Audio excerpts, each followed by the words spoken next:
আপনাদের জন্য একটা নতুন টপিক নিয়ে ভিডিও শুরু করছি। তো এটা দেখতে পাচ্ছেন গ্ল্যামার বাইক। এটা এটা ওয়েল সিলের কাজ হচ্ছে, আমার একটা মেশিতে ওয়েল সিল খুলছে এখন, আর একটা আপনার ওয়েল সিল ফিট করা হয়ে গেছে। আর এই ওয়েল সিল আপনার লেগেছিল গায়ে হাইড্রোতে আপনার। তো যদি বারবার গাড়িতে আপনার ধরেন হাইড্রোলে ওয়েল সিল কেটে যাচ্ছে, কি হাইড্রোল রডও ঠিক আছে, আপনার ওয়েল সিল ধরে নতুন লাগাচ্ছি তাও আপনার বারবার কেটে যাচ্ছে। তো সেই যদি ওইটার জন্য বারবার যদি কেটে যায়, সেই ধরনের যেন আমরা কী করা দরকার ওইটা প্রবলেমটা সলভ করার জন্য।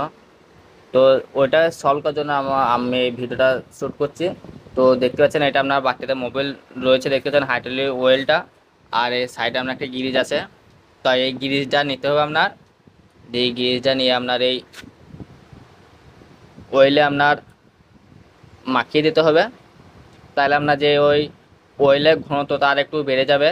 আর এই গিরিজের কাজটা আপনার মোবিলের সঙ্গে একটু গাঢ় হয়ে গেলে আপনার এই গিরিজে যত আপনার ধরেন গাঢ় হয়ে আছে, গাঢ়টা আপনার মোবিলে ধরেন একটু নরম হয়ে যাবে।